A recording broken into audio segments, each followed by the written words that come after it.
আলোচনা শুনতেছিলাম একজন মুসলমান আর একজন মুসলমানের জন্য কয়টি হক? 6টি হক। মাশাআল্লাহ। আলোচনাগুলো যদি আমাদের মনে থাকে, আমল করা সহজ হয়, আমল করার জজবা থাকে, স্প্রিয়া থাকে, আগ্রহ থাকে। এভাবেই শোনা উচিত, এভাবেই বলা উচিত এবং আমলের জন্য নিজেকে প্রস্তুত করা উচিত। আর এই আমল করব কেন? নিজের জন্য। নিজের জন্য লাভ আমার নিজের। আমি যদি আজকে জুমার নামাজে মসজিদে আগে এসে যদি সূরা কাহফ তেলাওয়াত করে থাকি, লাভ কার? বলেন না, কার লাভ? আমার লাভ। গত রাতে, এই যে রাত গেল, আমি ছিলাম ভোলাতে। ভোলা টাউন স্কুল মাঠ, শহরের মধ্যে বড় একটা মাঠ। 3 দিন ব্যাপী তাফসীর মাহফিল হয়। আমি এর আগে একবার গিয়েছি। গত রাতে আমার প্রোগ্রাম ছিল। আমি বলেছি যে শর্ত হলো, যদি আমাকে ঢাকার লঞ্চ ধরাই দিতে পারেন, এর আগেই মাহফিল শেষ করতে হবে, তাহলে আমি রাজি। কারণ আজকে তো জুমার দিন, সকালের ভোলার থেকে রওনা করে তো একটা পেরেশানি হয়ে যায়। আমার একটা অভ্যাস, ওয়াজ মাহফিলে যাই, যেটাই যাই, নিজেও টেনশন করি না, কাউকেও টেনশনে রাখার চেষ্টা করি না, একটু আগে আগে যাই, চেষ্টা করি।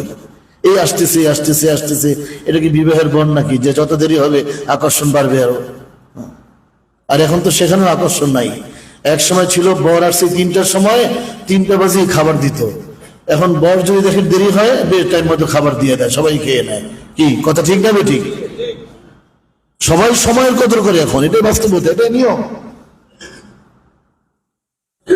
যাক, তো সেখানে গতকাল রাতে আমাকে মাহফিল কমিটি যিনি সভাপতি, উনি আমাকে অনুরোধ করলেন যে হুজুর, আপনি সরকারি বাংলা স্কুল মাঠে আসছিলেন, ওইখানে সূরা কাহফের আলোচনা করছিলেন, সূরা কাহফ। তো আমাদের একটা আবদার যে আপনি এখানে সূরা কাহফের আলোচনা করবেন। তাই বললাম, সেটা আলোচনা করতে গেলে কমস কম 2 ঘন্টা সময় লাগবে, 2 ঘন্টা। কিন্তু আমি তো আজকে সেই সময় দিতে পারবো না। যাই হোক, সূরা কাহফের কথা মনে। এরপরও সংক্ষেপ একটা লম্বা আলোচনা ইচ্ছা করলে আধা ঘন্টায় করা যায়, ইচ্ছা করলে 2 ঘন্টায় নেওয়া যায়। এরকম হয়তো অনেক সময়। সূরা কাহফ আলোচনা হয়েছিল। এই যে আজকে যারা আপনারা আগে আসলেন, আমরা যারা আগে আসলাম, আল্লাহর যেই বান্দা, রাসূলের যেই উম্মত জুমার দিনে, প্রত্যেক জুমার দিনে সূরা কাহফ তেলাওয়াত করে, আল্লাহ তাআলা তার সগীরা গুনাহ মাফ করে দেন। অন্য হাদিসে রাসূল বলেন, আল্লাহ তাআলা তাকে হাশরের ময়দানে এমন একটা নূর দান করবেন, এমন একটা নূর দান করেন, যে নূরের আলোতে হাশরের ময়দানে সে আল্লাহর জান্নাতে চলে যাবে। এগুলি কেন? আসলে এজন্যে আল্লাহ তো চাচ্ছেন আল্লাহ তাআলা যে আমার বান্দাদেরকে কোন উসিলায় মাফ করে দেওয়া যায়। গুনাহ করছে না বুঝে, শয়তানের ধোঁকায়, নফসের তাড়নায়, তো ঠিক আছে, কোন বাহানায়, কোন ভাবে মাফ করে দেওয়া যায়। কেন? ওই যে দেখেন ইতিহাস, যে কথাগুলো আমরা আলোচনা আগেও শুনেছি, আদম নবী যে কোনো কারণেই হোক, আল্লাহ তো বলেছিলেন লা তাকরাবা হাযিহি শাজারা, ফল খাইও না, বলেননি? কি বলছেন? গাছের কাছেও যাইও না। আরে খাওয়া তো যাবেই না, গাছের কাছেও যাইও না। লা তাকরাবা হাযিহি শাজারা, তোমরা 2 জনে গাছের কাছেও যাবে না। কিন্তু কি হলো সেখানে? তারা গাছের কাছে গেলেন, ফলও খাইলেন। যেভাবেই হোক, ইচ্ছায় অনিচ্ছায় একটা খাতা, ভুল হয়ে গেল। তারা কান্নাকাটি করলেন। এখন কোন ভাবে চাইলে, কোন ভাবে ক্ষমা চাইলে, কোন ভাবে কান্নাকাটি করলে, কোন ভাবে দোয়া করলে মহান আল্লাহ তাআলা কবুল করবেন, তা তো তাদের জানা নাই। আর আল্লাহ তো অপেক্ষায় থাকেন, বান্দা যখন খালেস ভাবে তওবা করবে, আল্লাহ বলেন আমি তার তওবা কবুল করে তাকে আমি মাফ করে দেই। আল্লাহ তাআলা শিক্ষা দিলেন, ফেরেশতাকে পাঠাইলেন। ও ফেরেশতা, তুমি যাও, গিয়ে বলো আদম নবী তাকে বলতে বলো, রব্বানা যালামনা আনফুসানা ওয়া ইন লাম তাগফির লানা ওয়া তারহামনা লানাকুনান্না মিনাল খাসিরিন। দেখেন, আল্লাহ তাআলা শিখিয়ে দিতেছেন যে ফেরেশতা যাও আদমকে এটা বলতে বলো। আদম বলছেন, আল্লাহ তাআলা কবুল করে নিয়েছেন। সুবহানাল্লাহ। আল্লাহ তো চাবেন যে কোন ওসিলায় বান্দাকে মাফ করে দেওয়া যায়। এজন্য ভাই, যারা জুমার দিন আগে আগে আসি, সময়টাকে কাজে লাগাবার চেষ্টা করব ইনশাআল্লাহ। পুরো সময়টার জন্য কাজে লাগে। লিল মুসলিমি আলাল মুসলিমি সিত্তু খিসাল ইয়াউদুহু ইযা মারিদা ওয়া ইয়াশহাদু ইযা মাতা ওয়া ইউসাল্লিমু আলাইহি ইযা লাকিয়া গত জুমায় যে আলোচনাটা শুরু হয়েছিল, একজন মুসলমান আর একজন মুসলমানের জন্য কয়টি হক? 6টি হক। মুসলিম হিসাবে আত্মীয়ের হক তো আলাদা, বাপমার হক তো আলাদা, সেটা তো সম্পূর্ণ ভিন্ন। কিন্তু মুসলিম হিসাবে যে জিম্মাদারি আমার উপর থাকে, অন্যের অধিকার আমার কাছে রক্ষিত থাকে 6টা। নাম্বার 1 হলো ইয়াউদুহু ইযা মারিদ। কোন মুসলমান ভাই যদি অসুস্থ হয় তাহলে তার খোঁজ খবর নেওয়া, সাধ্যমতো তার খোঁজ খবর নেওয়া, তাকে দেখতে যাওয়া, খোঁজ খবর নেওয়া, হাই হ্যালো করা, এই বিষয়গুলো গত সপ্তাহে আমরা আলোচনা শুনেছি। নাম্বার 2 হলো ওয়াশহাদু ইযা মাতা। কোন মুসলমান যদি মারা যায় তাহলে তার জানাজায় শরীক হওয়া। মাইকে ঘোষণা শুনলো জানাজার, কত মানুষ বাসায় থাকে, ব্যস্ততাও নাই, কিন্তু জানাজার নামাজে আসে না। নবীজি বলেন, কেউ যদি কারোর জন্য জানাজার নামাজে যায়, এর মানে হলো ওই লোকটা ওই মাইয়েতের জন্য আল্লাহর কাছে দোয়া করে, আল্লাহ এই মরহুমকে তুমি মাফ করে দাও। জানাজার নামাজে যে দোয়াটা আমরা করে থাকি, কত সঙ্গে আলোচনা ছিল, আল্লাহুম্মা গফির লি হাইয়িনা ওয়া মাইয়িতিনা ওয়া শাহিদিনা ওয়া গায়িবিনা ওয়া সগীরিনা ওয়া কাবীরিনা ওয়া যাকারিনা ওয়া উনসানা, আল্লাহুম্মা মান আহইতাহু মিন্না ফাহিহি আলাল ইসলাম ওয়া মান তাওয়াফাইতাহু মিন্না ফাতাওয়াফাহু আলাল ঈমান। এই দোয়ার মধ্যে সবাইকে শামিল করা হয়েছে। আফসোস এবং লজ্জা, আফসোস আর লজ্জা হলো ঘটনা সত্য, আফসোস এবং লজ্জা হলো ঘটনা সত্য, যে আমরা যারা নামাজে আসি আমাদের মধ্যে অনেক ভাই এই দোয়াটা পারি না। আচ্ছা, কথা কি ঠিক না বেঠিক? আফসোস এবং লজ্জা, কিন্তু তারপরেও ঘটনা সত্য, আমরা যারা নামাজে আসি আমাদের মধ্যে অনেকেই দোয়াটা পারি না। কেন পারবো না? হিম্মত করি, সাহস করি, 2-3 লাইন দোয়া মুখস্থ করব। আমি যদি অন্যের জন্য দোয়া করি, আমি যেদিন চলে যাব অন্য লোকেরা আমার জানাজার নামাজে আসবে, আশা করা যায় তারাও আমার জন্য দোয়া করবে। কবুল করার মালিক একমাত্র আল্লাহ।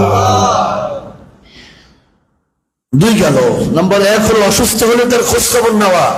নাম্বার 2 হলো ইন্তেকাল করলে তার জানাজায় হাজির হওয়া। আমাদের সমাজে এখন এই আকর্ষণটাও কেন যেন দিনার দিন চলে যাচ্ছে। আগে আত্মীয় স্বজন ইন্তেকাল করলে, প্রতিবেশী ইন্তেকাল করলে, মানুষ মারা গেলে লোকজন জানাজার নামাজে আসতো, তার একটা খেয়াল থাকতো অমুকের জানাজা আমার যেতে হবে, অমুক ভাই ইন্তেকাল করছে, অমুক মুসল্লি ইন্তেকাল করছে। এখন দেখা যায় সে আকর্ষণটাও অনেকের মধ্যে নাই। তাদের ক্ষতি কি জানেন? ক্ষতি তো আমার নিজের ক্ষতি। আমি যেদিন চলে যাব সেদিনও লোকজন হবে না, ওই আকর্ষণ থাকবে না।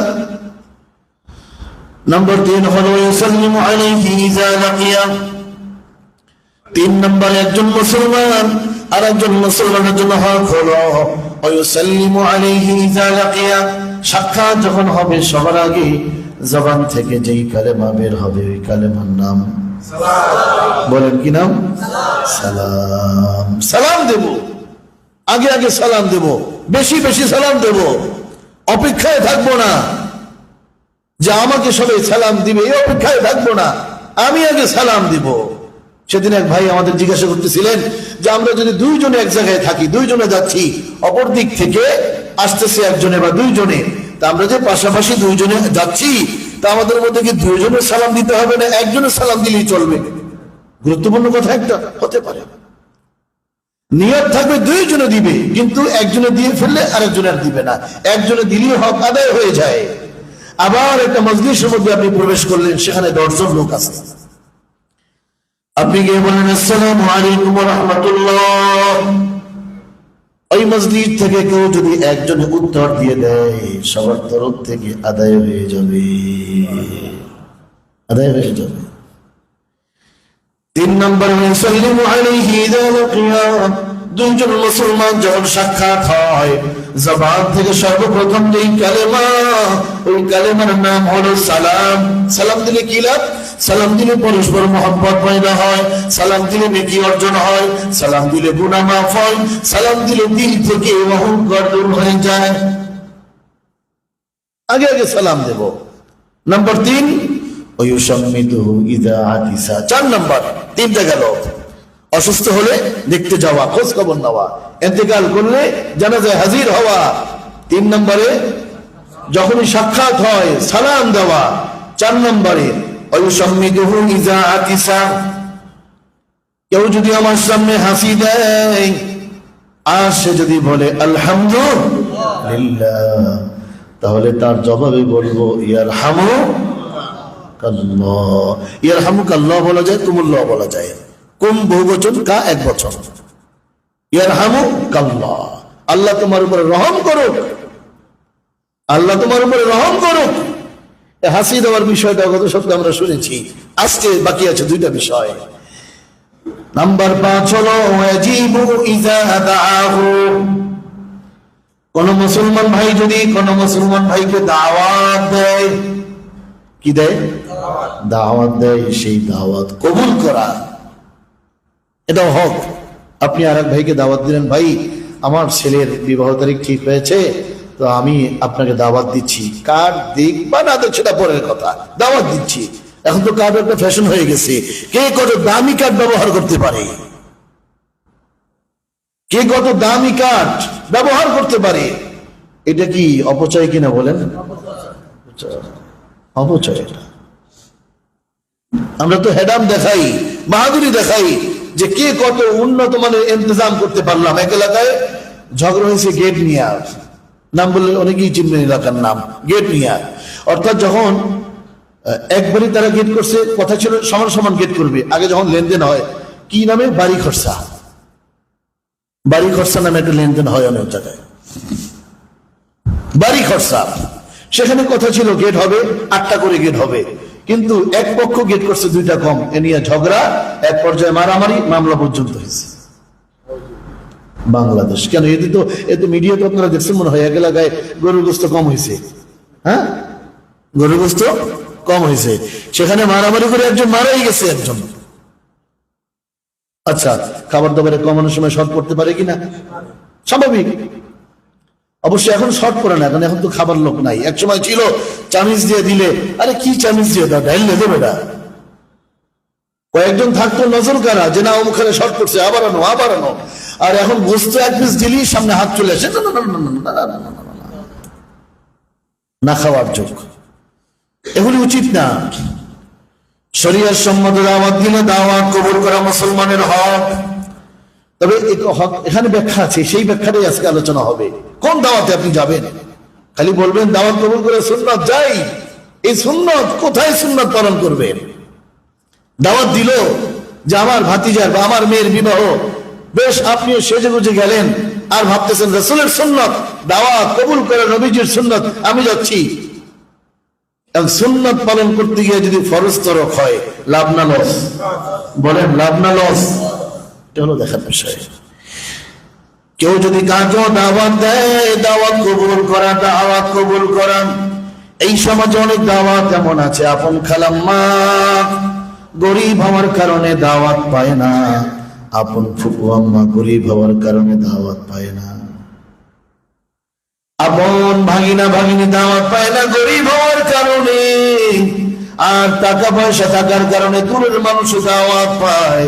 রক্তের মানুষ গরিব হওয়ার কারণে দাওয়াত পায় না, আর দূরের মানুষ আগে আগে দাওয়াত পায়। এরকমের অনুষ্ঠান আছে কি নাই? শুধু তাই না, দেখবেন একথা আলোচনা একবার হয়েছে, বাপমার নামে খাওয়ায়। 5টা গরু জবাই করছে, 10,000 লোককে খাওয়াবে, 5,000 লোককে খাওয়াবে। বিকাল 4টা বেজে গেল,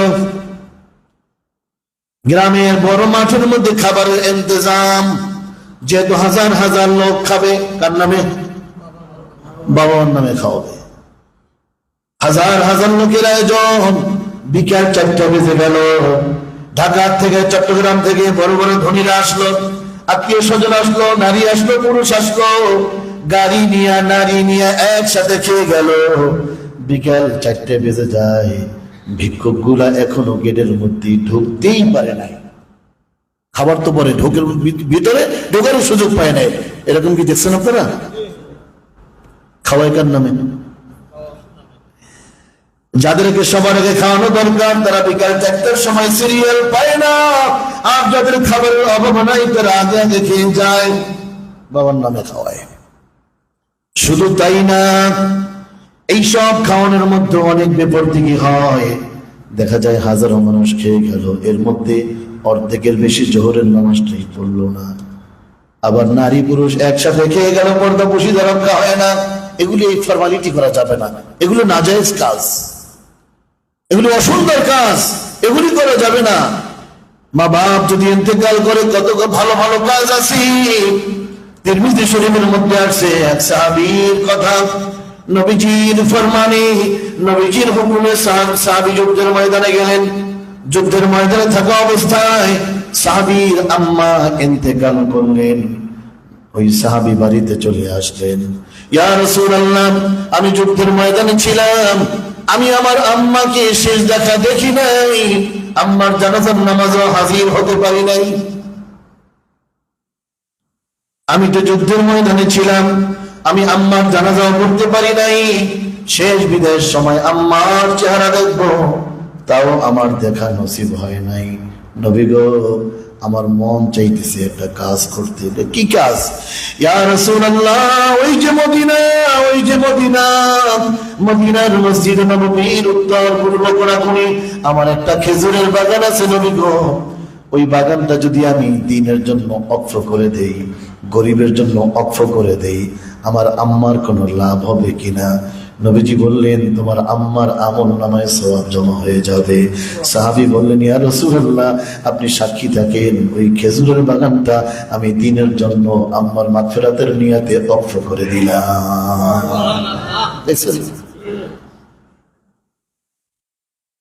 এজন্য ভালো ভালো কাজ করে মানুষ যখন মরে যায়, জামাতাল ইনসান ইনকাতা আমালু, নবীজি বলেন যখন মানুষ ইন্তেকাল করে তার সব আমল বন্ধ হয়ে যায়। ইনকাতা আমালু, সমস্ত আমল বন্ধ হয়ে যায়, কিন্তু এর মধ্যে 3টা কাজ এমন থাকে, দুনিয়াতে কাজ চলমান, তার নেকিও জমা হতে থাকবে চলমান। সদকা জারিয়া, মসজিদ, মাদ্রাসা, এতিমখানা, গরিবের কল্যাণে কাজ করা, মানুষের উপকার করা, পানির ব্যবস্থা করা। একটা টিউবওয়েল দরকার, কোথাও বিশুদ্ধ পানি নাই, আপনারা টিউবওয়েলের ব্যবস্থা করে দিলেন, আলহামদুলিল্লাহ, যত মানুষ পানি পান করবে। একথা হয়তো হাদিসের মধ্যে আসছে, হাশরের ময়দানে 2টা দল হবে। আল্লাহ তাআলা কোরআনে বলেন, ফারিকুম ফিল জান্নাতি ওয়া ফারিকুম ফিস সাঈর, একদল জান্নাতি আর একদল জাহান্নামী। লাইন যখন হবে, ওই জাহান্নামীদের মধ্যে থেকে সবার অপরাধ তো একরকম না, ছোট অপরাধ আছে, বড় অপরাধ আছে। মিশকাত শরীফের মধ্যে আছে, জাহান্নামীদের মধ্যে থেকে এক লোক জান্নাতি কাতারে গিয়ে বলবে, ও ভাই শোনো, আনাল্লাযী সাকাইতুকাল মা, একটু আমার দিকে ভালো করে তাকাও, আমাকে চেনো কিনা? না তো তোমাকে পুরো ঠিক পাইলাম না। কেন? আনাল্লাযী সাকাইতুকাল মা, আমি যে তোমাকে একদিন পানি পান করাইছিলাম, তুমি পানির পিপাসার মধ্যে ছিলা, আমি তোমাকে পানি পান করাইছিলাম। আর একজনে বলবে, আমি তোমাকে ওযুর পানি দিয়েছিলাম। নবীজি বলেন, এই কথা বলার পর মনে পড়বে, হ্যাঁ, তুমি একদিন আমাকে পানি পান করিয়েছিলে। পানির পিপাসা যখন লাগে তখন আন্দাজ করা যায় পানি কত বড় নেয়ামত, পানি কত বড় নেয়ামত, পানি কত বড় নেয়ামত। কারণ এই কথাও তো বলা হয়, পানির অপর নাম কি বলা হয় না, এমনি তো বলা হয় না। লোকটা বলবে, আনাল্লাযী সাকাইতুকাল মা, আমি তোমাকে একদিন পানি পান করাইছিলাম, আমি তোমাকে একদিন ওযুর পানি দিয়েছিলাম।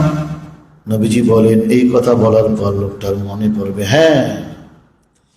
ওই লোকটা বলবে, ও ভাই শোনো, আমি দুনিয়াতে তোমার কাছে কোনো কিছু কামনা করি নাই, তোমাকে পানি পান করাইছিলাম, ওযুর পানি দিয়েছিলাম, আমি তোমার কাছে তখন কিছু চাই নাই। আজকে বড় বিপদে পড়ে গেছি, এই বিপদ থেকে কেউ তো আর উদ্ধার করতে পারবে না। আমি গুনাহের কারণে জাহান্নামের আসামি হয়ে গেছি, তুমি তো জান্নাতি কাতারে আছো, আমার কিছু গুনাহ আছে, আর সেই দুনিয়াতে তোমাকে যে উপকার করেছিলাম, তুমি একটু আল্লাহর কাছে সুপারিশ করো, তুমি তো জান্নাতি কাতারের লোক, তোমার সুপারিশ আল্লাহ কবুল করতে পারেন। নবীজি বলেন ওই লোকটা এই লোকটার জন্য সুপারিশ করবে, আল্লাহ তাআলা দুইজনকে জান্নাতি বানিয়ে দিবে। ছোটখাটো বিষয় না, পানির পিপাসা লাগছে, একজনের পানি পান করাই। শুধুমাত্র মসজিদে দান করলেই সওয়াব, মাদ্রাসায় দান করলেই সওয়াব না, না। কেন ওই বুখারীর ঘটনা আরো কি আছে, এক অসুন্দর মহিলা যার চরিত্র খারাপ ছিল, একটা কুকুরকে পানি পান করেছে। ঘটনা জানা আছে না অনেকে? মাখলুক, কুকুর সেও তো মাখলুক। নাম্বার 5 হলো শরিয়ার সম্মত দাওয়াত দিলে দাওয়াত কবুল করা। কোন দাওয়াত? এক হাদিসের মধ্যে নবীজি বলেন ওই দাওয়াত সব থেকে নিকৃষ্ট, ওই দাওয়াত সব থেকে অসুন্দর, ওই দাওয়াত সব থেকে বরকতহীন, যেই দাওয়াতের মধ্যে শুধুমাত্র ধনীদেরকে দাওয়াত দেওয়া হয়, গরিবকে দাওয়াত দেওয়া হয় না। এমন আছে কি নাই? দাওয়াত দেয় হোটেল সিস্টেম, গেটের সামনে বাক্স নিয়ে বসে থাকে। বিবাহ অনুষ্ঠানে দাওয়াত দিল, গেটের সামনে কে কত দিল যাওয়ার সময়, এরকম অবস্থা আছে কি নেই? এই দাওয়াত কে দিতে বললো? এই দাওয়াত কে দিতে বললো? এর থেকে তো হোটেলে গিয়ে খেয়ে আসা ভালো। এর থেকে লজ্জার আর কি হতে পারে? খাইয়া আসলাম, গেটের সময় যাওয়ার সময় টাকা, সবাই টাকা দিয়ে যাচ্ছে, আবার হিসাব হয়, আবার গবেষণা হয়, লাভ কত লস কত, আমার খরচ গেল কত, উঠলো কত। এটা শরীয়ত সম্মত দাওয়াত নয়, এটা ফরমালিটি, এটা কুপ্রথা। তৌফিক নাই, দরকার নেই দাওয়াতের। তৌফিক আছে সাধ্যমতো অনুষ্ঠান করব 10 জন, আলহামদুলিল্লাহ। লোক বেশি হতো, আইটেম করার দরকার নেই, যত আইটেম তত অপচয়। এই সমাজে খাওয়ার লোক তো নাই এরকম, যত বেশি আইটেম তত বেশি অপচয়। আইটেমগুলো শুধু হেডাম, কত রকমের ভর্তা খাওয়াইতে পারলাম, কত ধরনের মাছ খাওয়াইতে পারলাম, ভাই এত খাওয়ান কোথায়? খাবার তো খায় কুকুরে, খাবার যায় রাস্তায়, খাবার দেয় ডাস্টবিনে। আবার অনেক ভাইকে তো দেখা যায়, আমার বিবাহের সময় তো 3 ডেক বিরিয়ানি ফেলাই দিস। এটা কি, এটা কোনো হেডাম হইল না লজ্জার বিষয়? আমার ছেলের বিবাহের সময় তো কাচ্চি ছিল, 2টা কাচ্চি নষ্ট হয়ে গেছে। এটা যে গুনার কাজ করলেন, পাপের কাজ করলেন, অপচয় হলো, এজন্য কোনো আফসোস নাই। আল্লাহ তাআলা বলেন ইন্নাল মুবাদ্দিরিনা কানু ইখওয়ানাশ শায়াতিন, অপচয়কারী হলো শয়তানের ভাই। কে কি বললো তাতে আমার কিচ্ছু আসে যায় না। হয়তো ভাববেন লোকেরা বলবো মুগির এত টাকা এইভাবে বখিলামি করলো, ওইটা আমার কিচ্ছু আসে যায় না। আপনি সাধ্যমতো মেহমানদারি করবেন, কিন্তু কোনোভাবেই যেন অপচয় না হয়, অপচয় না হয়। 1 নাম্বার 2, যেহেতু কথা চলছে, দাওয়াত কবুল করা মুসলমানের হক। কয় নাম্বার বলেন না? কয় নাম্বার? এগুলি মনে রাখবো, বাসায় গিয়ে মুযাকারা করব, বাসায় গিয়ে আলোচনা করব, স্ত্রীকে বলবো, মেয়েকে বলবো, ছেলেকে বলবো, ঘরে যারা আছে এক কথায় তাদেরকে বলবো যে একজন মুসলমান আর একজন মুসলমানের জন্য কয়টা হক? 5 নম্বরে যদি দাওয়াত দেয়, দাওয়াত কবুল করা। কোন দাওয়াত? এখন আপনি যদি জানেন যেখানে দাওয়াত দেওয়া হয়েছে সেখানে গুনাহের কাজ হবে, পাপের কাজ হবে,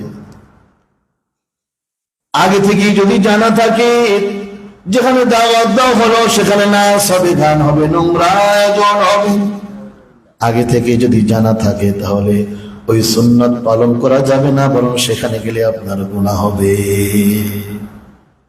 গুনাহ হবে।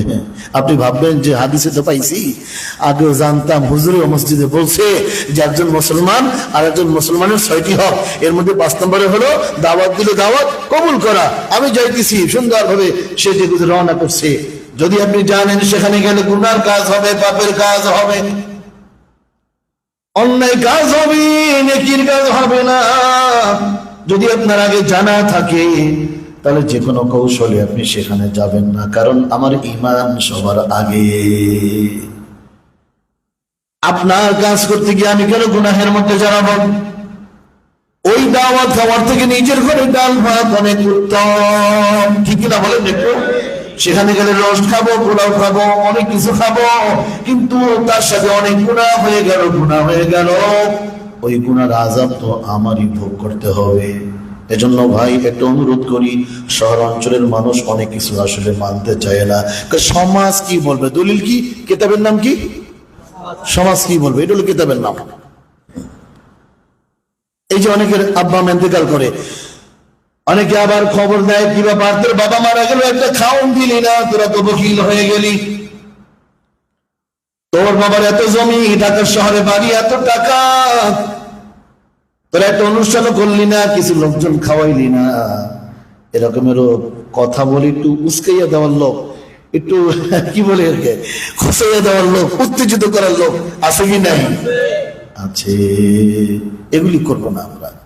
খাওয়াবো তো ওলামায়ে কিরাম থেকে জানবো, সব থেকে উত্তম কাজ সরকারে জারিয়া। আব্বা ইন্তেকাল করলো, ইন্তেকাল করলো, কোন দিন তারিখ নির্ধারণ নয়, বরং যেখানে খুশি যখনই খুশি আমি ভালো কাজে ব্যয় করতে পারি, ইসালে সব যাকে বলা হয়। কিন্তু এত লোক খাওয়াইতে হবে, খাওয়ান দিতে হবে, এইটা কোথায় পাইলো? এগুলি শরীয়তে নাই। সমাজ, ওই যে কিতাবের নাম কি, সমাজ কি বলবে, এটা হলো কিতাবের নাম। কোরআন শরীফে নাই, কোন হাদিসে নাই, সমাজ কি বলবে, এটা হলো কিতাবের নাম। বেশ, এবার সে আয়োজন করলো। এই সমাজও অনেক লোক এমন আছে, তার মনে চায় না যে সে এরকমের একটা এলাকায় 500-1000 লোককে খাওয়াবে, সেখানে নারী পুরুষ কিসের পর্দা, কিসের কুশিদা, কতজনের নামাজের খবর নাই। এরপরে দেখা যায় খাবার খেয়ে যায়, যাওয়ার সময় ঝোলটা একটু ঝাল বেশি হয়েছে, একটু বকিলামি করছে, হাড্ডি সবই হাড্ডি পেলাম, অমুকের দেখে দেখে খাদিম দিচ্ছে, সবাইকে দাওয়াত দিচ্ছে, অমুককে দাওয়াত দিলে কি একবারে বেশি ক্ষতি হয়ে যায়? তো এরকম সমালোচনা আছে কি নাই? এই দাওয়াত কে দিতে বললো? এই অনুষ্ঠান কে করতে বললো আপনাকে? আমরা তো করতেছি। এ সমাজে অনেক লোক এমন আছে যে সমাজের চাপে, লোকজনের লজ্জায় চাপে হুজুর মান ইজ্জত থাকবেন, এলাকায় গেলে আর থাকতে পারতেছে না, অমুকে ফোন, কারণ লোকজন আমাকে ধরছে, চাচায় ফোন দিছে আমাকে, ভাতিজা ইজ্জত তো আর থাকলো না। কি তোর বাবা মারা গেলে এতদিন হয়ে গেল, আজও পর্যন্ত খাবারটা দিতে পারলি না, তোরা ঢাকার শহরে বাড়ি গেলি করলি, আমরা তো এলাকায় থাকি, আমি তোর চাচা, এখন আমি কিভাবে মুখ দেখাবো সমাজে? হুজুর এখন চাচায় বলতেছে, মামাই বলতেছে, সবাই বলতেছে, যাস তাওয়াক্কালতু আলাল্লাহ। কিতাবের নাম সমাজ কি বলে, সমাজ কি বলে নয়, সমাজ কি বলে নয়। নবীজির জবানের কথা, তারাকতু ফীকুম আমরাইন লাম তাদিল্লু মা তামাসসাকতুম বিহিমা কিতাবাল্লাহি ওয়া সুন্নাত রাসূলি। নবীজি বলেন, উম্মতেরা শোনো, আমি তো দুনিয়াতে চিরদিন থাকবো না, চলে যেতে হবে। আগেও অনেক নবী আসছে, তারাও চলে গেছে, আমিও চলে যাব। তোমরা কিভাবে চলবা, কি ধরবা মজবুত করে, আমি রাসূল তো থাকবো না। তারাকতু ফীকুম আমরাইন, আমি দুইটা জিনিস তোমাদের মাঝে রেখে যাচ্ছি, এই দুইটা জিনিস যদি মজবুত করে ধরো, তাহলে তোমরা কখনো পথভ্রষ্ট হবে না। দুইটা, বলেন কয়টা? দুইটা। তো তামাসসাক বলা হয়, তামাসসাক শব্দটা আরবিতে ব্যবহার হয় মজবুত করে ধরা। এক কথা আপনারা বুঝতে পারবেন, হাড্ডি যদি আমরা খাই, হাড্ডি চাবাই, এটা কি সামনের দাঁত দিয়ে চাবালে চলবে, না মারির দাঁত দিয়ে ধরতে হবে? বরং কি হবে, সামনের দাঁত দিয়ে যদি হাড্ডি ধরি, তাহলে হাড্ডি ভাঙবে না, বরং কি ভাঙবে? দাঁত ভাঙবে। মজবুত করে যদি চাবাতে হয়, মারির দাঁত দিয়ে ধরতে হবে। আরবিতে তামাসসাক শব্দটা বলা হয়, মারির দাঁত দিয়ে কোনো জিনিস ধরাকে তামাসসাক এরকম শব্দটা ব্যবহার হয়। তাহলে এই দুইটা জিনিস কিভাবে ধরতে হবে দেখেন, নবীজির কথাগুলো কত চমৎকার, কত তাৎপর্যপূর্ণ। মারির হাত দিয়ে, মারির দাঁত দিয়ে যেভাবে মজবুত করে চাবায় ধরে, তুমি সেইভাবে তোমার ধরতে হবে। রাসূল বলেন, তারাকতু ফীকুম আমরাইন লাম তাদিল্লু মা তামাসসাকতুম বিহিমা কিতাবাল্লাহি ওয়া সুন্নাত রাসূলি। দুটো জিনিস আমি তোমাদের মাঝে রেখে যাই, যদি মজবুত করে ধরো, কখনো গোমরা হবে না, পথভ্রষ্ট হবে না। একটা হলো কোরআন, আরেকটি হলো আমার সুন্নাত। বলেন না সুবহানাল্লাহ। এখানে ওই কিতাবটা কি আছে? ওই কিতাব জানি কি ছিল? সমাজ কি বলে, ওই কিতাব আছে এখানে? এগুলি ভাই আমরা সাফ হওয়ার চেষ্টা করি। সমাজ আমার কোনো কাজে আসবে না, সমাজ হলো স্বার্থপর। সমাজ হলো স্বার্থপর, মরে গেলে কেউ জিজ্ঞাসা করে না, কেউ খবর নেয় না। মরার পরে তো ভিন্ন কথা, আড়াল হলেই তো আর মানুষ খবর নেয় না, আড়াল হলেই তো খবর নেয় না। আজকে 6টা কথা আলোচনা সমাপ্ত করবো। 6 নম্বরে, শরীয়ত সম্মত যদি কেউ দাওয়াত দেয়, দাওয়াত কবুল করা। হ্যাঁ, যদি আমার জানা থাকে দাওয়াত শরীয়ত সম্মত, সেখানে গেলে কোনো গুনাহের কাজ হবে না, পাপের কাজ হবে না। যদি আমার সময় থাকে আর সেখানে যদি যাই, রাসূলের সুন্নাত আদায় হবে। যদি সেখানে গেলে কোনো গুনাহের কাজ না হয়, সেখানে যাব। খাবারের তরিকাটা রাসূলের তরিকা মতো। হ্যাঁ, মেয়েরাও খাবে, ছেলেরাও খাবে, তবে পার্টিশন আছে। মেয়েদের খাবারের জায়গা ভিন্ন, পুরুষের খাবারের জায়গা ভিন্ন। এরকম অনুষ্ঠান আছে কি নাই? আর আমাদের সমাজে একসাথে ভাবি আর কি দেবর একসাথে এরকম লোক না বসলে খাবার হয় কিভাবে? আবার অনেকে আবার এগুলি বলে, হুজুর এত মান্য পারা যায় না, এত মান্য পারা যায় না। এটা একটা কিতাবের নাম এই সমাজের, এত মান্য পারা যায় না। কই হাজারো মানুষ এমন আছে, হাজারো, এ কথাগুলো অনেকদিন আমি বলেছি আপনাদের মাঝে। হাজারো অনুষ্ঠান এমন আছে ওলামায়ে কেরাম অথবা যারা হক্কানি আলেমদের সাথে সহবত রাখেন, দাওয়াত তাবলীগের সাথে এভাবে যাদের মহব্বত আছে, জড়িত আছে, হাজারো হাজার অনুষ্ঠান যেখানে লক্ষ লক্ষ টাকা ব্যয় হয়, শত শত মানুষের ইন্তজাম হয়, নারী পুরুষ সম্পূর্ণ আলাদা, গেট আলাদা, খাবারের ব্যবস্থা আলাদা, পর্দার কোনো খেলাফ হয় না। এরকম আছে কি না? তবে সেখানে সে পারলে আমি কেন পারবো না? আমি কেন পারবো না? আমি কেন হীনমন্যতার মধ্যে ভুগবো? এটা আমার পক্ষে সম্ভব না। কেন সম্ভব না? আমি তো মুসলমান, সবার আগে পরিচয় আমি কি? বলেন না, আমি কি? আমার প্রত্যেকটা পদক্ষেপ হবে কোরআন সুন্নাহ মতো। ওয়াল আখিরাতু খায়রুন ওয়া আবকা, আখিরাত উত্তম, আখিরাত স্থায়ী। মুসলমানের সমস্ত কাজ হবে আখিরাতকে টার্গেট করে। দুনিয়ার কাজ করতে গিয়ে যেন আমার আখিরাত বরবাদ না হয়, কারণ আখিরাত স্থায়ী, আখিরাত হলো আসল। 5 নম্বরে শরীয়ত সম্মত কোন মুসলমান ভাই যদি দাওয়াত দেয়, দাওয়াত কবুল করা। এখন অনেক দাওয়াত আছে ফরমালিটি হয়, ওই যে সমাজ কি বলবে, কি দাওয়াত, কে মুসলমানি, এটাকে অন্য ভাষায় কি বলে? সুন্নতে খতনা। সিন্টুর সুন্নতে খতনা, সিন্টু। আজ আমাদের পিয়াসের সুন্নতে খতনা, ছেলের নাম পিয়াস। এগুলো দেখা যায়। আরে মুসলমানি কাজ, সেখানেও লৌকিকতা, সেখানেও হিসাব করে। যাদেরকে দাওয়াত দেয় তারাও হিসাব করে, অমুকের মুসলমানি খাইতে যাব, কি দিয়ে আসতে হবে? ঘরে মাসওয়ারা হয়, না না 3000 টাকা দিলে হয় না, 5 নিচে কেমনে দেয়? দেখা যায় তার সংসার চালাতে কষ্ট হয়, দাওয়াত দিছে, না যাইও পারা যায় না, লজ্জায় সে 5,000 টাকা দিয়ে আসে। আচ্ছা, এরকম ঘটনা আছে কি না? ভাই, সবাই তো আর ঢাকা শহরে বাড়ি করতে পারে নাই, সবাই তো আর কলমে সিগনেচার করলে লক্ষ টাকা আসে না, ইনকাম করতে কষ্ট হয়। যদি এরকমের দাওয়াত যেতে হয় আর দেওয়ার প্রথা এভাবে চালু হয় যেগুলি আমাদের সমাজে হচ্ছে, চলবে কিভাবে? 1 নম্বর। 2 হলো এরকমের পাওয়ার নিয়ে তো অনেকে হিসাব করে, ডেকোরেটরের টাকা দেয় নাই, এরপরে গেটের ইত্যাদি টাকা দেয় নাই, কেন? ওই যে টাকা উঠবে ওখান থেকে পেয়ে তোমাকে দিয়ে দেবো। এর মানে সে আগেই গেটের টাকা হিসাব করছে, গেটে এত টাকা আসতে পারে। কেন? দাওয়াত দিছি কাকে? সভাপতি সাহেবকে দাওয়াত দিছি, অমুককে দাওয়াত দিছি, অমুককে দাওয়াত দিছি। তো যাদেরকে দাওয়াত দিছি প্রত্যেকেই তো না দিল 5,000 তো সবাই দেবে। তো যদি 100 লোক দাওয়াত দিয়ে এত টাকা হবে, সেখান থেকে 3 ভাগের 1 ভাগ ফালাই দিলাম, একা একা যোগ করে বিয়োগ করে, এবং তা দিয়ে সে অ্যাডভান্স হিসাব করে, ডেকোরেটর দেবো এত এত এত এত এত, তো আমার থেকেই যাবে। কি এরকম হিসাব করে আছে কি নাই? আচ্ছা, এইটা কি দাওয়াত হলো? কি বলবেন? সুন্নাত দাওয়াত। সুন্নাত বরকত হবে? ওই যে একজনের শুনছি, কথাগুলো বলি আমি, অনেক কথা বারবারই বলি। শুনছে খাবারের শুরুতে বিসমিল্লাহ, খাবার খাইয়া আলহামদুলিল্লাহ। এই যে এখন বড় বড় বড়ই বিক্রি হয়, অনেক বিভিন্ন আইটেমের বড়ই দিতেছেন না, দেখা যায় 10টা বড়ইতে 1 কেজি হয়ে যায়। কত গবেষণা চলতেছে বড়ইয়ের মধ্যেও। ভালো একটা মূলা ছিল ছোট, এখন একটা মূলা 2 কেজি 2.5 কেজি পর্যন্ত হয়। এত জিনিস নিয়ে গবেষণা চলে, কিন্তু মানুষের চরিত্র কোন পথে উন্নতি লাভ করবে সেই জিনিস নিয়ে গবেষণা চলে না, বরং এটা আস্তে আস্তে দিনের দিন অবনতি অবনতি অবনতি। বিল্ডিং ভাঙচুর করে লাভ নাই তো, অপরাধীদের বিচার যদি করা হয় তাহলেই দেশে সমাধান হবে। আমি বিপক্ষে না, কিন্তু বিল্ডিং ভাঙার থেকেও বেশি জরুরি হলো যারা সত্যিকার অপরাধী, দেশের জন্য যারা কাজ করে না করে দেশের অকল্যাণের জন্য যারা কাজ করছে, যেই দলের হোক, যারাই হোক, অন্যায় করছে, অবিচার করছে, জুলুম করছে, তাদের বিচারটা আগে হওয়া উচিত।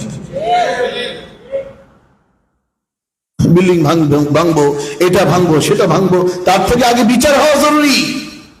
অপরাধী যারা তাদের যত লম্বা সময় দেওয়া হয়, সে আস্তে আস্তে ফাঁক ফোকরা খুঁজে কিভাবে মুক্তি পাওয়া যায়, কিভাবে মুক্তি পাওয়া যায়, কিভাবে একটা সুযোগ এসে তার অবস্থান ঠিক রাখে।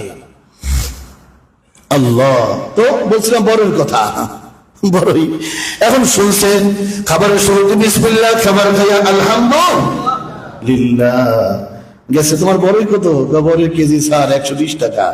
তো আচ্ছা ঠিক আছে, এটা কাজ করো, আমাকে 1 কেজি বড়ই দাও। বড়ই মাপতেছে, এই ফাঁকে 4টে খাইছে। আচ্ছা, এরকমের কিছু অভ্যাসের লোক যুব সমাজ আছে কি নেই? আছে। বড়ই মাপতেছে, 4টে খাইছে। এখন যদি 10টা 12টা বড়ই যদি 1 কেজি হয়, 4টে তো 250 গ্রাম হবে, 200 গ্রাম হবে। 1 কেজি বড়ই তার মাপা হয়ে গেল। মাঝখানে সে মাপার সময় 4টে বড়ই খাইল। খাবারের সময় বিসমিল্লাহ, খাবার খাইয়া আলহামদুলিল্লাহ। কাজ হবে? এটা দাম দেবে কে? এজন্য দাওয়াত গুলো খেয়াল করার, সচেতন থাকা। আমার কোন অনুষ্ঠান যেন শরীয়তের পরিপন্থী না হয়। ওয়াজিবু ইযা দাআহু, শরীয়ত সম্মত করে দাওয়াত যদি দেয়, সেই দাওয়াত কবুল করা। অল্প কথায় আমাকে যিনি দাওয়াত দিলেন, আমি তার কাছে জানবো, ভাই আপনার অনুষ্ঠানটা কেমন, কোথায় খাবারের ইন্তজাম করবেন, সেখানের অনুষ্ঠানটা আয়োজনটা কেমন হবে। যদি জানতে পারি না, আলহামদুলিল্লাহ, কোনো অসুবিধা নাই, ইনশাল্লাহ আমি যাব। যদি সুযোগ থাকে, বা ওই দিন তো শুক্রবার তো আমার বন্ধ থাকে অফিস, শনিবারের ঝামেলা না, ইনশাল্লাহ আমি যাব।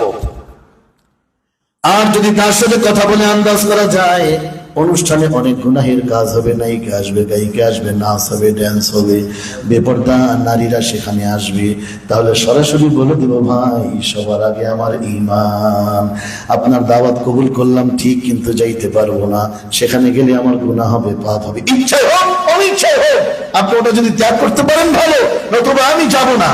দোয়া করি আল্লাহ আপনার জীবনে, আপনার সন্তানের জীবনে কল্যাণ দান করুক। এরকম। তাহলে কয়টা গেল? 5টা। বাকি আছে কয়টা? 1টা। মানুষের কল্যাণ কামনা করা, সামনে থাকলেও কল্যাণ কামনা করব, পিছনে থাকলেও কল্যাণ কামনা করব।